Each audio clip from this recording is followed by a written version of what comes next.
Hi, I'm Debra Stark, Councilwoman for District 3, City of Phoenix. I'm here with the Stark Report.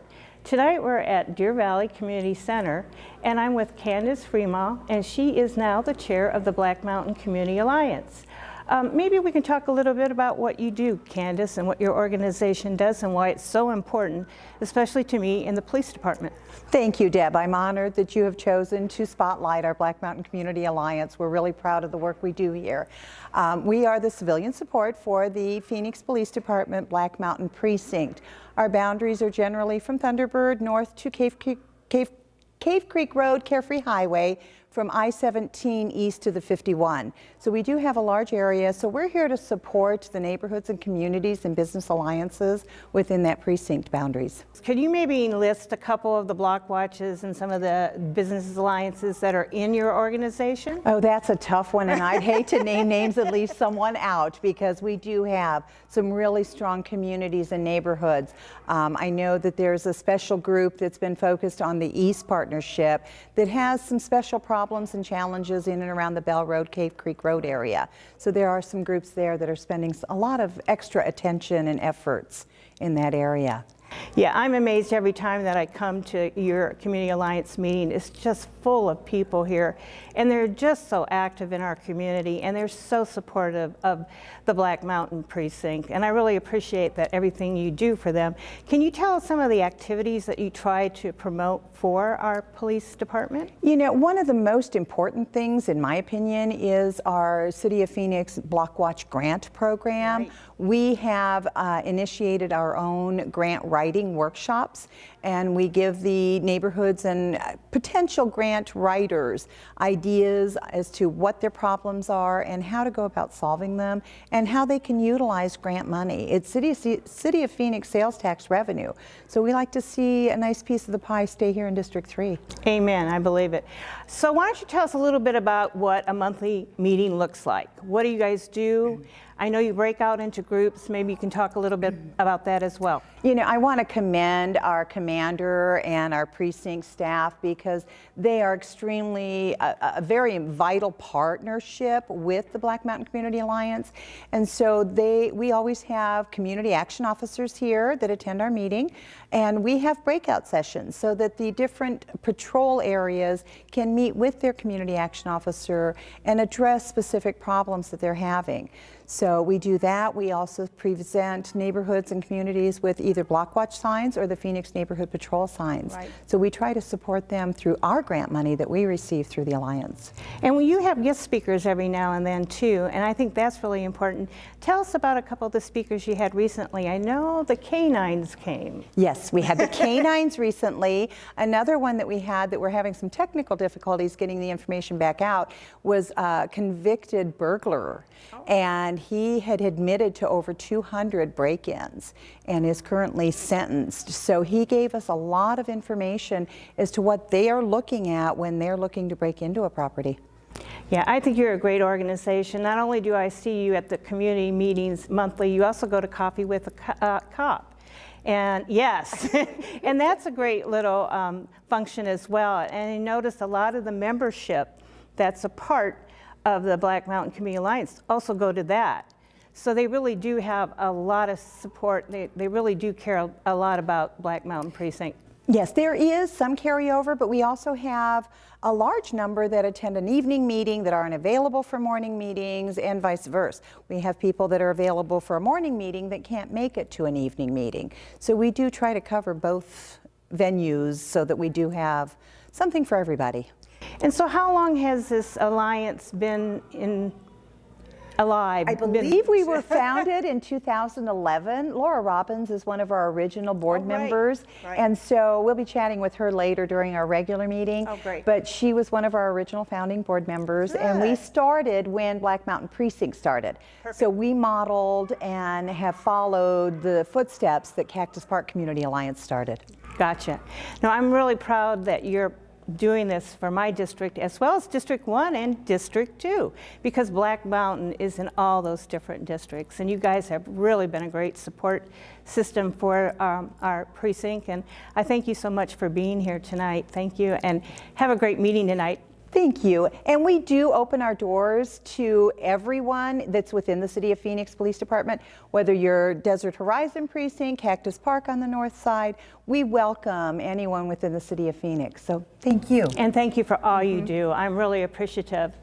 And so next, we're going to talk to Commander Charles Morin, who oversees Black Mountain Precinct, and maybe get his perspective on how this organization helps the precinct.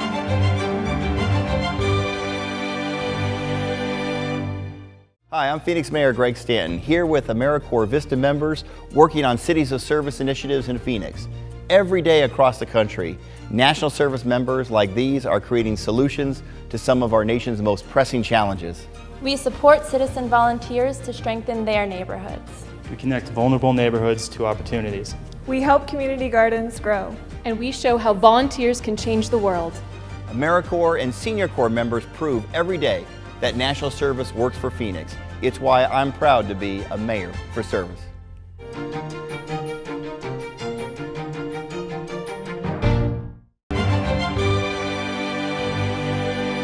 We're back, and now I'm here with Commander Charles Morin from Black Mountain Precinct. So maybe you could tell us, Commander, a little bit about your precinct, the boundaries, and how you function. Well, I'd like to say thank you for inviting me on the Stark Report. The Black Mountain Precinct, we are about approximately 182 square miles. We serve approximately 224,000 residents, but that continues to grow on a daily basis because of the constant influx of population in our precinct. We are divided into 3 squad areas. And the main station is over at Carefree Highway in Cave Creek just south. And then we have the Union Hills Neighborhood Substation, which is at 3rd Street in Union Hills. That's pretty close to where I live. Maybe you can tell us a little bit about the Alliance and how they help you guys on a daily basis. The Black Mountain Community Alliance is a great organization. They support us on a daily basis. The most beneficial is about getting block watch startups. They are very crucial in helping block watches and getting the community engaged because we are one community. We can't do our jobs without the community, and to make this a safe environment, safe community, we need their help.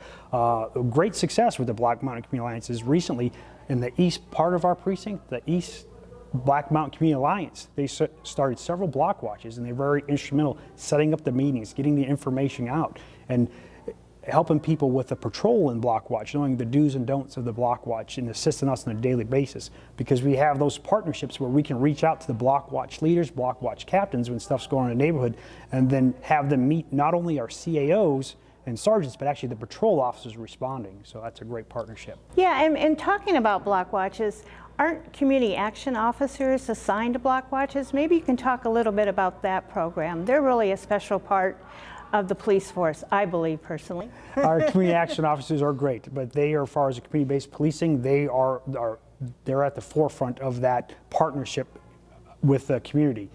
They go to all the meetings with the block watches. They facilitate information sharing, so they can put stuff out. Hey, this needs to go out to the community, and they go to the block watch and they send it to all the people in that block watches. And they're very good at being proactive and find out the needs of the community. What are the biggest issues going on, so we know about them? Because if we don't hear about them, we can't address them. So that's Yeah, and I think most block watches, quite frankly, look at their community action officer as a friend, someone they can really turn to, and they're really helpful. I got to tell you, I took a tour of one of our washes in the Black Mountain Precinct area with the community action team, and I felt I was hanging out with a bunch of great gals and guys, and they felt like friends because they really do care about the residents. They really want to be there to connect and make us feel comfortable. And that's what's important about the Black Mountain Community Alliance, is those partnerships, because that way you get to know not only the CAOs but the patrol officers. Who's going to respond when I call? Who's going to go out there? So you actually know who's responding. So you do have that bond with them. You have that partnership. So you feel like, hey, we're on the same team. Let's get this job done together. And it makes for great police work for us, and we can have a lot of successes that way.